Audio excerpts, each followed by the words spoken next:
qué es el mol y quién lo inventó. Todo el mundo dice que el pobre abogado, pero bueno, usted nos va a platicar sobre eso. Alex, es muy especial para sus pláticas. Ahí se los dejo, se los encargo. Bueno, primero que nada, buenos días a todos. Espero que se encuentren muy bien. Mi querido maestro, te acabo de presentar, me llamo Alex Eduardo y pertenezco a la carrera de química. Para los que se quieran cambiar, bienvenidos son. Algo bonito que ha pasado a lo largo de la historia es cómo las mismas se han transformado alrededor de los años. ¿A qué voy? ¿A qué voy?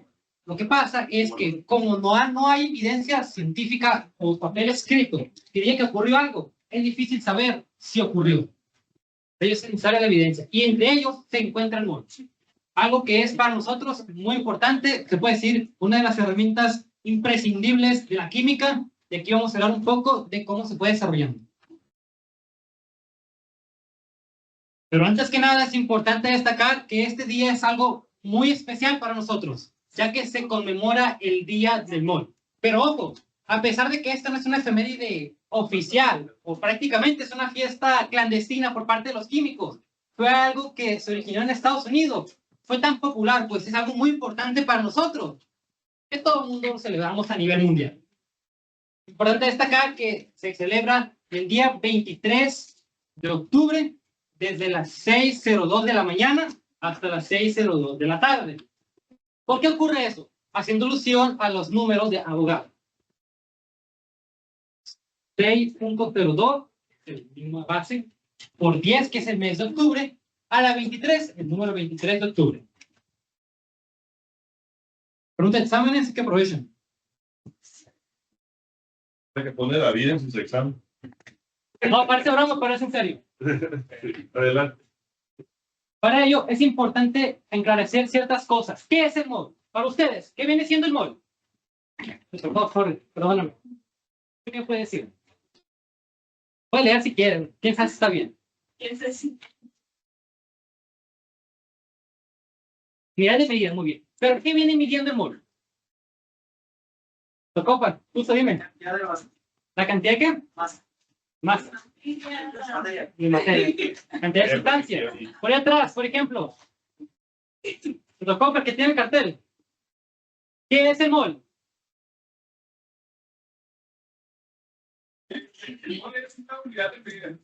¿Y qué mide? Sustancia, ok. Hay muchas definiciones, unas más acertadas que otras. Lo más común que utilizamos es que ese mol está definido como la cantidad de materia que contiene determinado número de moléculas o entidades elementales, para más fácil de llamar. Pueden ser átomos, moléculas, incluso las mismas sustancias. Y para ello, la masa de un mol, ¿cómo se calcula? ¿Alguien entiende ahí cómo se calcula? Por ejemplo, usted Sandra. Primero que nada, uno ya como 50. ¿Usted cómo calcula los moles? ¿A partir de qué? Imaginemos que es un examen de olimpiada y no tiene nada, tiene que suponer todo. ¿Cómo calcula un mol? A partir de las masas. De una sustancia a partir de las masas molares. Muy bien. Por ejemplo, ahí atrás. Profesor, Alejandro, ¿cómo se encuentra? Usted, imaginemos que tiene un examen de cálculo y va a preguntar moles, pero para eso usted tiene que resolverlo antes. ¿Cómo calcula un mol?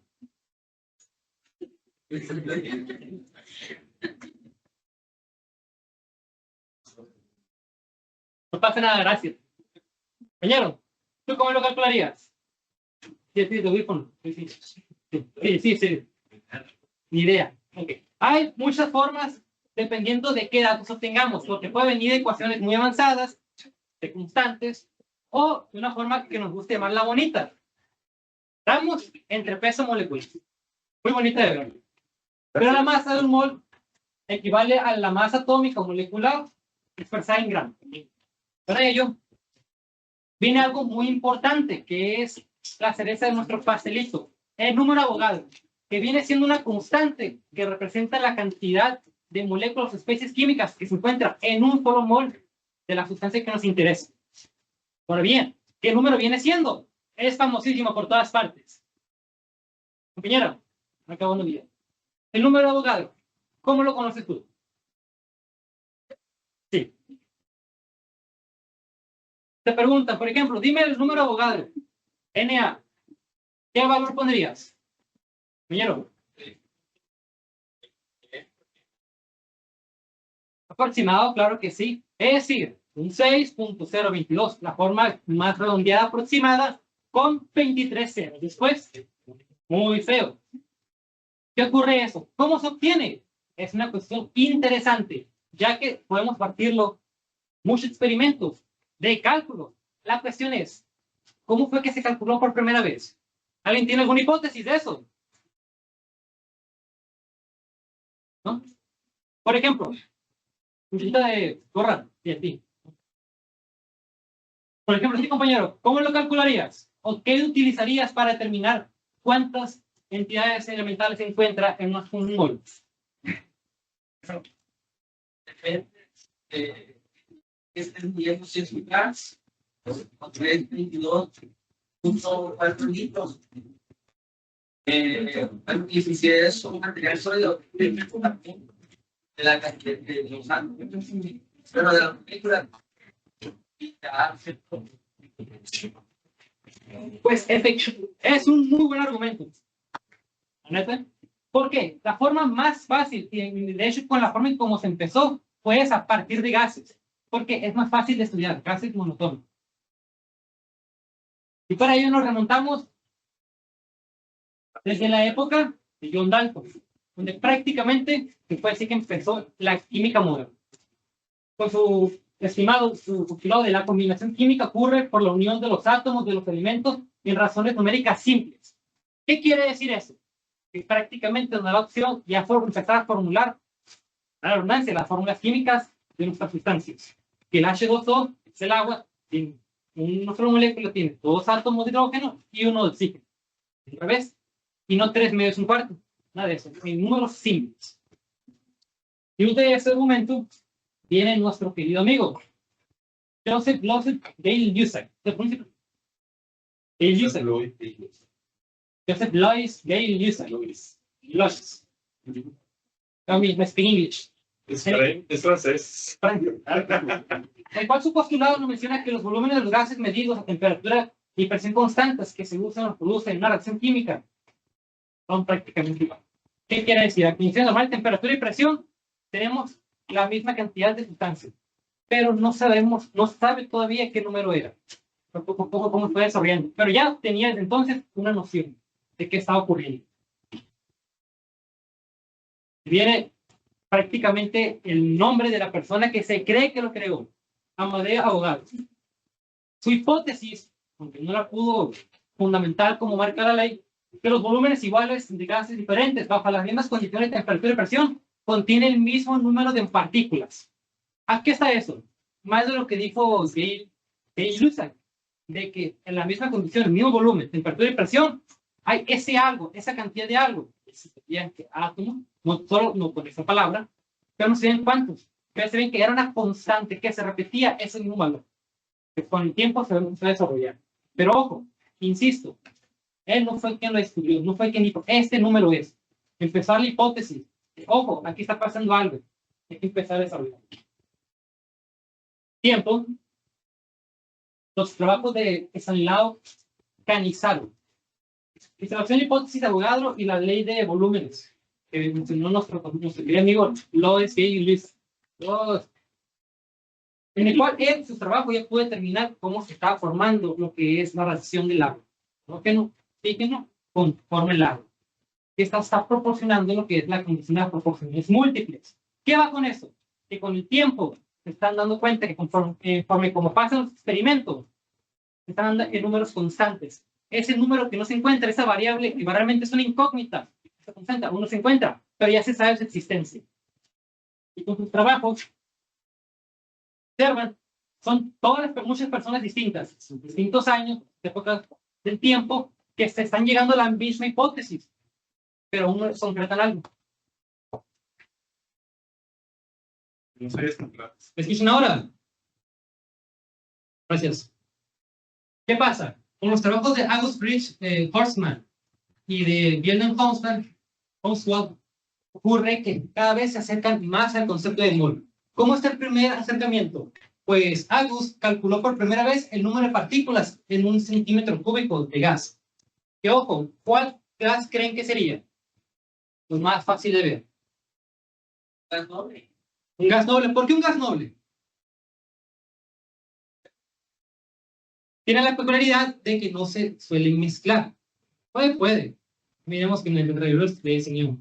Pero en su forma es elemental, se encuentra solo, prácticamente. Y como es un gas, es más fácil de analizar. ¿Usted, profesor? ¿Cuál gas cree que es?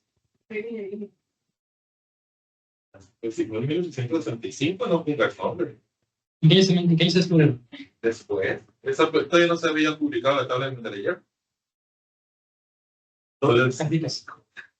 Entonces no fue un gas noble, debió haber sido el hidrógeno, seguramente. Pues de hecho, buscando indicios en varias revistas, se llega que utilizó el gas argón. Pero entonces no fue ese año. Vamos a meterlo por un momento. Pero fue con el mismo gas argón, que es más fácil de analizar, puede determinar cuántas partículas de argón había en un centímetro cúbico de gas. Y ese valor fueron 3.21 por 10 a la 20. Como estamos observando, cada vez nos acercamos más al valor que utilizamos hoy en día. En cambio, Will Boltzmann definió por primera vez el concepto de mol. Aquí tenemos una definición de mol ya más concreta, que define como la cantidad contenida en 22.414 litros a 0 grados centígrados, 133.15 Kelvin, y una atmósfera de presión. Ahí vienen las que es lo de condiciones normales de temperatura y presión. Un mol prácticamente. Pero no es hasta que nuestro querido amigo Perry ornitorrinco, calculó el valor del número de partículas de un mol de sustancias a partir del movimiento browniano. Utilizó varios métodos, varios experimentos, pero este fue el que más le ayudó. Y con ello lo llamó número de Avogadro. Es decir, esta persona fue quien oficialmente dijo, esta es la cantidad de partículas que hay en un mol de sustancias. Lo llamó número de Avogadro porque realmente ya pudo confirmar, demostrar la hipótesis que Avogadro tenía en su tiempo. Con ello, definió como que en un mol de sustancia hay 6.022 por 10 a la 23 partículas. Y es como esa forma, con el paso del tiempo, el mismo concepto de mol, el mismo relación de Avogadro, va desarrollándose con el paso del siglo. Como se puede observar, esta es, a pesar de ser una ciencia joven, el entusiasmo que han tenido los científicos para conseguir las respuestas y acercarse más, ha demostrado que con perseverancia se va a lograr. ¿Y qué obtuvimos con eso? Una constante que se utiliza para muchas cosas. Puede ser el más común, para Faraday, para la constante de Faraday. Utiliza el número Avogadro para lo que es las cargas de los electrones. Y con ello también, como no podemos cuantificar tan fácil las partículas así a manita, porque es algo muy pequeño, con esta relación ya podemos de manera relacionar el mundo macroscópico con el microscópico. Prácticamente es la mejor herramienta que tenemos hasta ahora.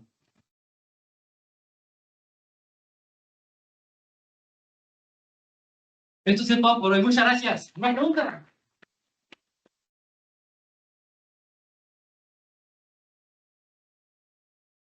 Alex no necesita moderador, pero bueno, tengo que hacer mi parte, si no, no me van a dar el papel de que vine. ¿Alguna pregunta, duda, comentario, algo que agregar? Que sepa. A ver, allá atrás, fuerte. ¿Cuántos gramos de agua hay en un mol de agua? A ver. ¿Cuántos gramos de agua hay en un mol de agua?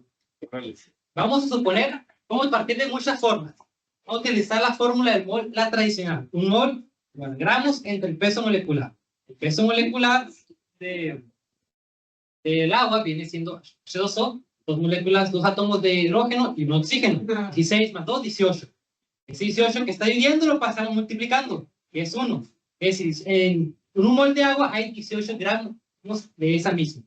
Ojo, condiciones para temperatura y presión. ¿Le satisface la respuesta? Muy bien. ¿Alguien más tiene algún comentario? Y el valor actual del mol, 6.022 es realmente una aproximación. ¿Cuál es el valor actual del mol oficial, metrológico, como diría Alejandro Monserrat hace un momento, porque es un número y es una constante universal, ¿no? Sí, Entonces, ¿tú la puedes leer de ahí, Carolina? 6.62, 607, 015 por 10. 6.62. No, que teclearon. Ah, bueno. No está mal tecleado. Estoy seguro que está bien. 22. Ok, ¿lo tienes?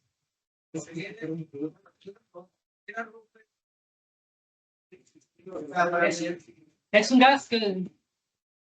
La ventaja del argón es que al ser un gas noble en su momento era fácil de obtener. Por el helio, arriba, el argón es un poco más pesado, es más fácil de obtener, más que todo en el factor de económico y la forma en cómo lo podemos utilizar. Al ser un gas noble, es raro que interaccione con los demás sustancias. Hay otro. Los traes del aire. Y que se extrae el aire. Fuentes, David, yo le creo. Bueno, respecto al número exacto, ahora sí, Carolina, por favor, estaba leyendo la constante de Planck. 14, por 10. Es el 6.022.14.076 por 10 a la 23. Es el número actual. Ese es el reportado en 2019. Es decir, apenas hace 4 o 5 años atrás. Sí, y se hacen meteorológicamente a partir de mediciones muy exactas de un cristal muy puro de un material muy abundante llamado silicio. De hecho, si ustedes visitan lo que van a exponer sus compañeros, porque ahí lo traen, allá en el 5N podrán ver de dónde lo sacaron. ¿Sí? Ese número es el número que se usa ya para calcular otras constantes, incluida la constante de Planck, la de Faraday que tú ya mencionaste, la R de los gases y todo lo que la naturaleza, bueno, los seres humanos hemos construido como las constantes universales, ¿no? La de Planck, la del número de Avogadro, la carga del electrón, etcétera, etcétera. ¿De acuerdo? Muy bien. ¿Otras preguntas, dudas, comentarios? Allá hasta el maestro. Tengo Felipe que me respalda.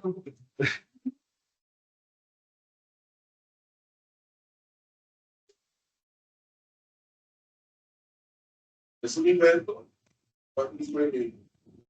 El mol es un invento, un descubrimiento. Entonces, la palabra mol viene del latín, que se refiere a masas, si mal no recuerdo.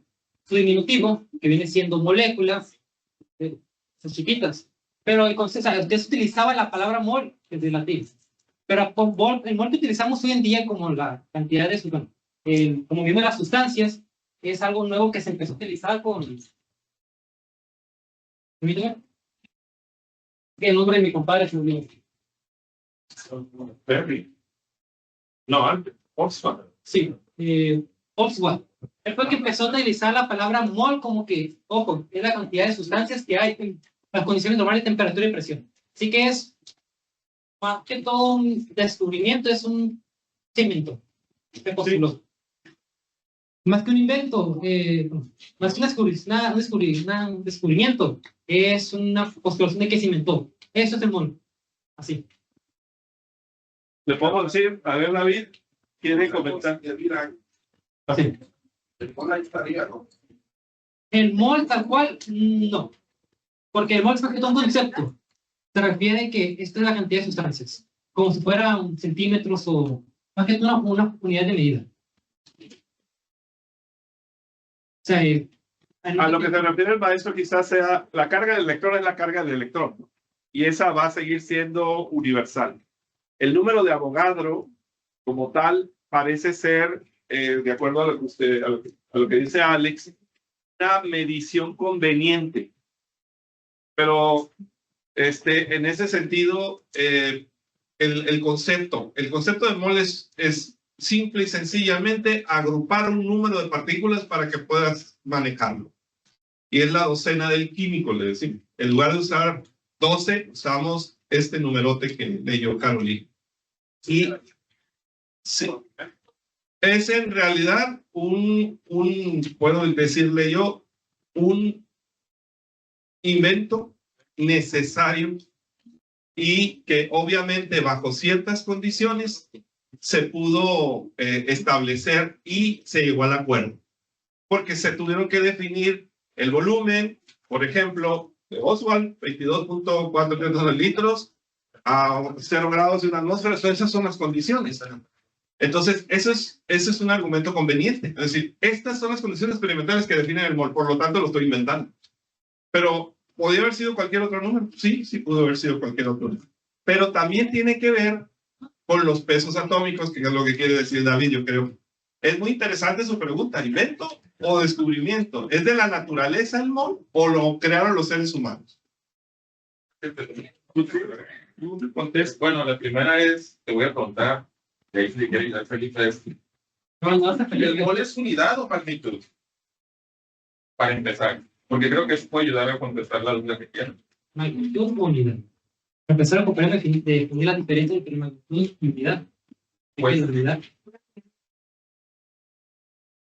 Denme un ejemplo de otra magnitud y otra unidad. Por ejemplo, unidad, Más gramos. Más gramos, unidades, kilogramos. A ver, pero ¿cuál es la unidad y cuál es la magnitud? La unidad viene siendo que la unidad de kilogramos. La magnitud es un número que La magnitud es la masa más. y su unidad es un kilogramo. Entonces, en el caso del mol, ¿es una unidad o una magnitud? Pues si vemos la función de la masa, entonces sería una unidad. Eso no es ¿Y cuál es la magnitud? Exactamente. No, ya es materia. En serio. Sí, lo que pasa es que siempre se ha tenido en inglés es misconception, que lo hagamos. Por ejemplo, cuando preguntamos en los problemas, decimos, ¿cuántos gramos de tal cosa hay? Y está mal planteada. ¿Qué masa en gramos? Lo mismo hacemos con moles. Decimos, ¿cuántos moles? Cuando debemos decir, ¿qué cantidad de sustancia, de oxígeno en moles hay? Entonces, como tú lo estás manejando en una bivalencia, eso es lo que confunde entre invento y descubrimiento. El número de Avogadro sí es una constante universal, obviamente es bajo ciertas condiciones, igual que la carga del electrón, es bajo ciertas condiciones. La velocidad de la luz en el vacío es en ciertas condiciones. Entonces el número de Avogadro se va a mantener. Entonces sí es un descubrimiento la cantidad del número de Avogadro, pero es un invento el concepto de número. Entonces, como toda magnitud, esa es la cosa. El problema es a veces usamos indistintamente una y otra, pero hay que tener más cuidado. Muy bien. Excelente debate que se inicia.